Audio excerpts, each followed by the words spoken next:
नमस्ते बालमित्रांनो, आज मी तुम्हाला एक गोष्ट सांगणार आहे. गोष्टीचं नाव आहे चिमणीची शाळा.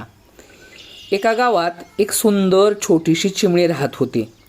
तिचं नाव होतं चिऊ. ती रोज झाडावर खेळायची, नदीच्या काठी गाणी म्हणायची आणि मोकळ्या आकाशात उडायची. एक दिवस चिऊनं पाहिलं की गावातल्या मोठ्या झाडांना कापलं जात होतं. नदीचं पाणी गढूळ झालं होतं आणि आकाशात धूरच धूर दिसत होता. ती घाबरली. तिची मैत्रीण खारुताई तिला म्हणाली, हे सगळं आपणच केलंय.